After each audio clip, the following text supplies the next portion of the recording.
Hi guys, welcome back to my channel. इस video में आपका बहुत ज़्यादा स्वागत है। आज की वीडियो में ना मैं आपको अपने कोर्स के बारे में बताऊंगा।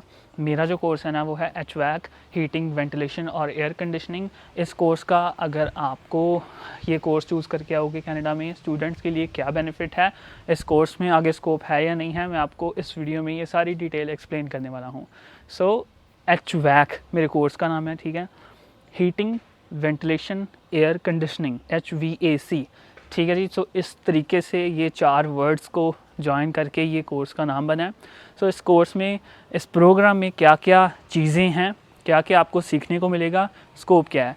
सो स्टार्ट करता हूँ इस वीडियो को। दोस्तों मैं ना जनवरी में आया था, यही साल 2024, ठीक है। सो मेरा जो कोर्स है ना वो शुरू हुआ था 2024 में जन इनटेक में। सो अगर गाइस आप सितंबर इनटेक में आओगे तो आपका ये कोर्स होगा 2 साल का, लाइक 2 इयर्स, बिकॉज़ हर एक 4 महीने के बाद में आपको गैप देखने को मिलेगा, ब्रेक होता है। वो ऑफिशियल कॉलेज की तरफ से आपको आई बिलीव महीने या 2 महीने की छुट्टियाँ होंगी। I am not sure about that, may be 3 या 4 मंथ्स का भी हो सकता है, ठीक है। सो मेरे केस में ये गैप नहीं है, क्योंकि जन इनटेक में जो कोर्सेज स्टार्ट हो रहे हैं उनमें गैप नहीं मिलता। उसका बेनिफिट ये है कि आपका जो कोर्स है ना, आपका प्रोग्राम 16 महीने के अंदर अंदर ख़त्म हो जाएगा, बिकॉज इसके 4 सेमेस्टर्स हैं। 4 महीने का एक सेमेस्टर रहेगा और 4 4 16 16 महीने का ये जो कोर्स है ना वो आपका 16 महीने में ख़त्म हो जाएगा। सो अगर आप सितंबर इनटेक में शुरू करोगे तो आपको 2 साल लग जाएंगे आपकी पढ़ाई कंप्लीट होने में। सो सबसे पहले सेमेस्टर में इलेक्ट्रिकल्स, मैथमेटिक्स, मैथ्स बड़ा इजी होता है, प्लस माइनस और कुछ एंगल्स वगैरह होते हैं। यहाँ पर कुछ भी डिफ़िकल्ट नहीं है पढ़ाई के केस में। और यहाँ पे ना दोस्तों, आपको पढ़ाई में कुछ ऐसा नहीं पढ़ाते कि आपको एक क्वेश्चन दिया है उसका आपको डिटेल में आंसर देना है। आपको अगर टेस्ट वगैरह होंगे तो वो MCQs बेस्ड होंगे। 4 ऑप्शंस दिए होंगे, आपको एक सही आंसर टिक मार्क करना है और आपको ऐसे पासिंग ग्रेड मिलते हैं। क्विजेज़ होती हैं, असाइनमेंट्स होती हैं, दैट्स इट, ठीक है। मतलब वो ऐसे चिट्ठे नहीं इतने भरने होते जैसे इंडिया में वो सिस्टम रहता है कि ठीक है एक क्वेश्चन दिया उसका आपको आंसर 3 पेज में देना है, ब्ला ब्ला ब्ला। सो ऐसा कुछ सीन नहीं है, ठीक है। और बड़ा ही सही कोर्स है। आपको कुछ भी, जैसे बाकी कोर्सेज़ में ना असाइनमेंट्स का बड़ा झंझट रहता है कि आपको यहाँ हफ्ते में 7-8 असाइनमेंट्स दी होती हैं, वो आपको कंप्लीट करनी है। इस कोर्स में ऐसा कुछ नहीं है। आपको मैक्सिमम मुश्किल से ही महीने में 2-3 असाइनमेंट्स मिलती हैं, लेकिन इस कोर्स में प्रोजेक्ट्स होते हैं। जैसे आपको लेट अज्यूम वायरिंग प्रोजेक्ट मिला है, ठीक है। सो यहाँ पर ना ये सारे के सारे प्रोजेक्ट्स जो है ना वो फर्नेस के ऊपर डिपेंड है कि फर्नेस का आपको सिस्टम, इंटरनल सिस्टम समझाना है। हीटिंग फर्नेस होती है, हीटिंग इक्विपमेंट, क्योंकि यहाँ पर जो है ना घरों को हीट चाहिए। सो वो इक्विपमेंट काम कैसे करता है, कैसे वो बंद हो जाता है ऑटोमेटिकली थर्मोस्टेट से, कैसे वो ऑटोमेटिकली स्टार्ट हो जाता है। सो ऐसी चीज़ों के बारे में ना इस कोर्स में सिखाया जाता है। पहले सेमेस्टर से जो हमारा इलेक्ट्रिकल का सब्जेक्ट था उसमें सबसे पहले वायरिंग कैसे करनी है, किसी स्विच को कैसे प्लग इन करना है, कनेक्ट कैसे करना है। ब्लैक वायर में पावर होती है, वाइट में न्यूट्रल और ग्रीन में ग्राउंड होती है। ऐसी जो बेसिक डिटेल्स हैं ना वो शुरू से सिखाई जाती हैं ताकि कोई गलती ना हो सके। यहाँ पर जो है ना ऐसे ही किसी को भी मुंह उठा के काम नहीं दे दिया जाता। पहले उसको सिखाया जाएगा, उसके पास लाइसेंस होगा जिसको टिकट बोल देते हैं यहाँ पे, तो ही वो बंदा काम कर पाएगा। सो अगर आपको ये काम करना है HVAC heating, ventilation, air conditioning, so दोस्तों इसमें 3 फील्ड्स निकलती हैं इस कोर्स को करने के बाद में। आप तीनों में से किसी भी एक को चूज़ कर सकते हो। हीटिंग को चूज़ कर सकते हो, वेंटिलेशन को चूज़ कर सकते हो या एयर कंडीशनिंग को चूज़ कर सकते हो। तीनों में आपको बहुत आगे डेप्थ में इसका स्कोप बड़ा, मतलब ये फील्ड ख़त्म नहीं होने वाली कनाडा में स्पेशली। सो अभी आज का दिन संडे का है और जस्ट कमेंट्स में मेरे को यूट्यूब वीडियोस में कमेंट्स मिले कि भाई जो आप कोर्स कर रहे हो उसका क्या स्कोप है, वो उसके बारे में थोड़ा बताओ। सो यहाँ पर मैं आपको ये वीडियो में समझा रहा हूँ। मेरा जो कॉलेज है ना वो कैम्ब्रियन कॉलेज है। सो ज़रूरी नहीं है कि आपको यहीं पर ही ये कोर्स करना है तो आपको ऐसा सिलेबस देखने को मिलेगा। आप किसी भी कॉलेज में अगर ये कोर्स शुरू करोगे सो सिलेबस सेम रहने वाला है। सो इलेक्ट्रिकल का सब्जेक्ट था सबसे पहले, पाइपिंग का प्रोजेक्ट था, ठीक है।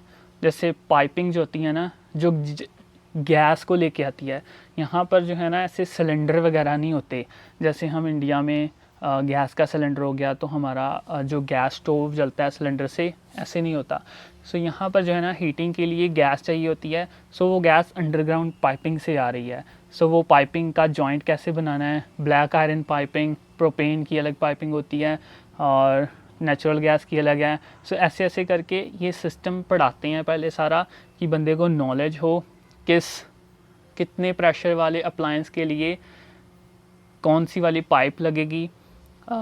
ठीक है जी, रेगुलेटर समझाते हैं सारा। अभी मैं दूसरे सेमेस्टर में हूँ तो मेरे को जो है ना ऐसी ऐसी चीज़ें सिखाई जा रही हैं कि नेचुरल गैस के लिए उसकी स्पेसिफिक ग्रेविटी क्या है, इतना BTU वाला अप्लायंस है, फर्नेस है, सो उसके लिए कितनी इंच वाली पाइप लगनी है, कितनी मोटी। अगर मैं ब्लैक आयरन की पाइप यूज़ कर रहा हूँ तो कितने साइज़ की लगेगी। रेगुलेटर से अगर मैं शुरू करूँगा तो इतना इसका प्रेशर है, इतना वाटर कॉलन प्रेशर ड्रॉप है, फलाना ठिकाना, ऐसी चीज़ें।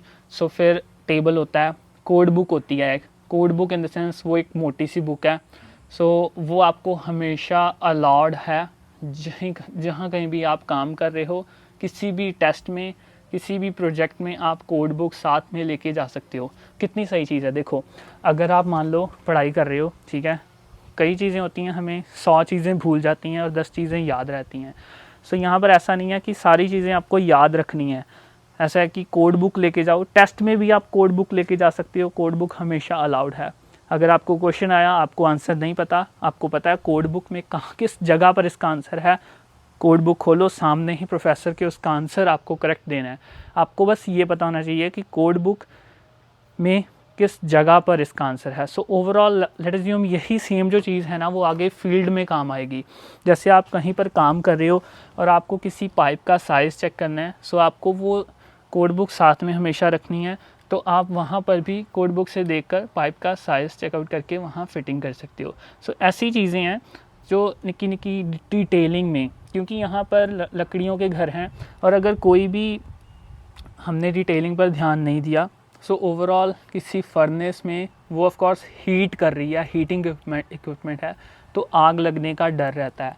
एसी की बात करता हूँ, एसी का प्रोजेक्ट अब मैंने आपको पिछली वीडियो में दिखाया अपनी HVAC लैब। सो वहाँ पर हमारा एसी का प्रोजेक्ट था कि super heat, suction line, liquid line, compressors, condensers, evaporators, जैसे हमारे इंडिया में एसी होते हैं सेम यहीं पर वही कंसेप्ट पर एसी काम करते हैं, उनको कनेक्ट करना।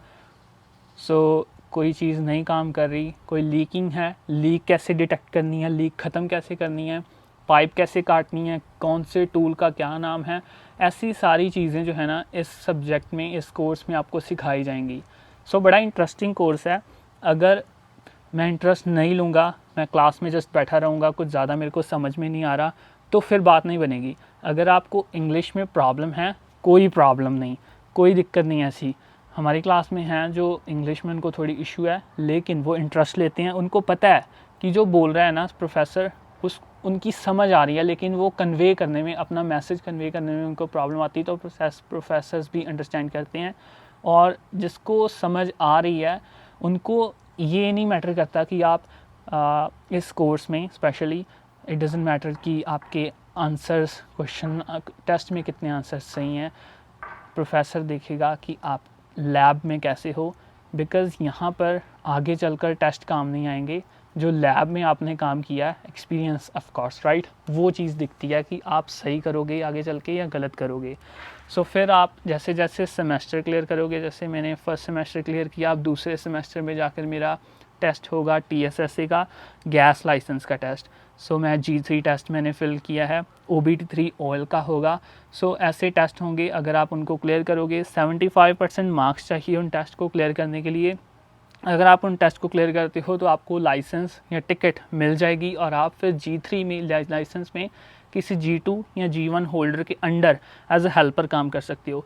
उसी तरीके से तीसरा सेमेस्टर कंप्लीट करने के बाद फिर चौथा सेमेस्टर कंप्लीट करने के बाद आपको G2 लाइसेंस के लिए आपको एग्ज़ाम फिल करना है, फिर आपको वो पास करोगे तो आपको G2 की टिकट मिल जाएगी और फिर आप नॉर्मली आप जो फर्नेस वगैरह है वो फिक्स कर सकते हो। किसी कंपनी में आप काम कर सकते हो इस तरीके की। यहाँ पर कनाडा में ना, अब स्कोप की बात करता हूँ, बहुत सारी ऐसी कंपनीज़ हैं, बहुत सारी। यहाँ पर किसी से भी बात कर लोगे ना कि भाई आपके अगर किसी भी हीटिंग इक्विपमेंट में या एसी में प्रॉब्लम आई तो आपका वो खर्चा कितना हो जाता है। वो सिंपली ये बोलेंगे कि भाई HVAC गाई आया था, 15-20 मिनट उसने कुछ अपना ही खोल के चेक किया और $200-300 ले गया। स्कोप बड़ा ज़्यादा है इस फील्ड में, कोई कमी नहीं है, क्योंकि गर्मियों में यहाँ पर एयर कंडीशनिंग AC चलेंगे, वो भी काम, सर्दियों में यहाँ पर हीटिंग और वेंटिलेशन की ज़रूरत, वो भी काम। ये काम ऐसा है कि साल के 12 महीने, हफ्ते के 7 दिन, महीने के 30 दिन, पूरा का पूरा हमेशा ज़ोर शोर पर रहेगा, कोई कमी नहीं है यहाँ पे। दोस्तों, अगर आप इस फील्ड में आ रहे हो ना, आई एम डैम श्योर कि आपको काइंड ऑफ जॉब ढूंढनी नहीं पड़ेगी। आप अपनी टिकट लो, आपको जॉब्स के ऑफ़र खुद आएंगे, ठीक है जी।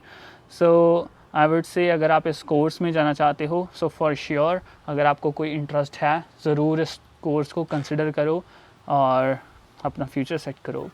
I can only say that, ठीक है जी। आई होप मैंने आपके सारे के सारे सवालों के जो जवाब हैं वो दे दिए हैं। अगर आपको कोई चीज़ मिस लगती है कमेंट सेक्शन में ज़रूर बताओ, ताकि मैं आपको कमेंट सेक्शन में उसकी रिप्लाई बैक कर सकूँ। मिलते हैं नेक्स्ट वीडियो में। Thanks for watching. Thank you so much guys.